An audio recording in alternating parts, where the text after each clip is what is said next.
ঘরে নেই দরজা জানালা, দেওয়া হয় না তালাও। অবাক করবে ভারতের এই গ্রামের কাহিনী। চলুন জেনে নেওয়া যাক কোথায় এই গ্রাম অবস্থিত। ভারতের মহারাষ্ট্র রাজ্যে শনি সিংহাপুর বলে একটি গ্রাম রয়েছে। আহমেদনগর জেলার নেভাসা তালুকায় অবস্থিত এই গ্রামটি শনি গ্রহ অর্থাৎ শনি মহারাজের মন্দির রয়েছে। বেশ জনপ্রিয় মন্দিরের সুপরিচিতি রয়েছে। গ্রামটি আহমেদ শহর থেকে ৩৫ কিলোমিটার দূরে অবস্থিত। নানান রহস্যে মোড়া শনির এই মন্দির। এখানে চুরির শাস্তিও দেন স্বয়ং শনি মহারাজ। কর্মফলদাতা শনির নাম শুনলে সকলেই ভয় পেয়ে যান, কিন্তু শনি দেবতা সবসময় অশুভ ফলাফল প্রদান করেন এমনটা না, বরং শুভ ফলও প্রদান করে থাকেন। মহারাষ্ট্রের শনি সিংহানাপুর গ্রামে শনিদেবের বড় মন্দিরও রয়েছে। সেখানে প্রচুর ভক্ত এসে ভিড় জমান। সেই মন্দিরে ৫ ফুট লম্বা শনিদেবের মূর্তিও রয়েছে। শনি হচ্ছেন কর্মফলের দেবতা।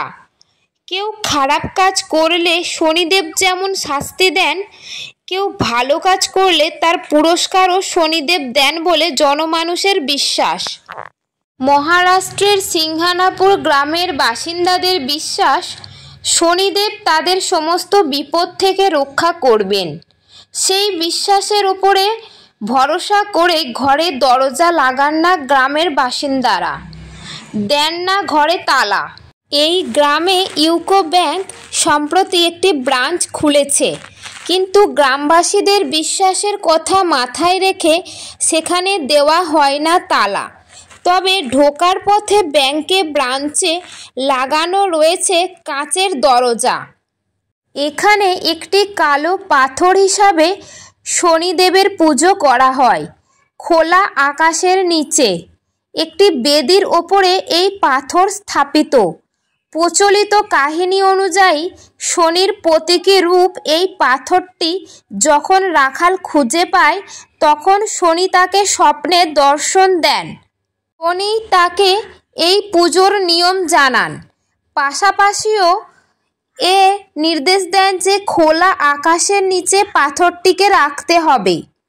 তিনি বলেন যে সমগ্র আকাশই আমার ছাদ, তাই কালো পাথরটিকে খোলা আকাশের নিচেই স্থাপিত করা হয়। এখানে শনিকে তেল দিয়ে অভিষেক করা হয়।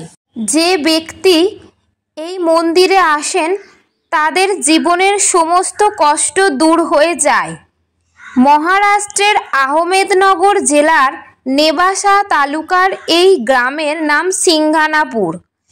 এখানেই স্বয়ংভূ শনির মন্দির অবস্থিত, যার ফলে এই গ্রামের নাম হয় শনি সিংহানাপুর মন্দির। বিমানপথে এই স্থানে পৌঁছাতে হলে সিংহানাপুর থেকে ৯০ কিলোমিটার দূরে অবস্থিত ঔরঙ্গাবাদ বিমানবন্দরে নামতে হবে। তারপর সড়কপথে সিংহানাপুরে আসুন। এখানে একাধিক বাস পরিষেবা পাওয়া যায়। ঔরঙ্গাবাদ সিংহানাপুরের নিকটবর্তী বিমানবন্দর। আবার ট্রেন পথে আসতে হলে রাহুরি স্টেশনে নামতে হবে। এটি সিংহানাপুর গ্রাম থেকে ৩২ কিলোমিটার দূরে অবস্থিত।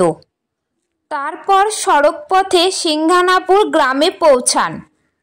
যদি ভিডিওটি ভালো লাগে তাহলে লাইক করে এবং শেয়ার করে পাশে থাকবেন, চ্যানেলটি সাবস্ক্রাইব করবেন।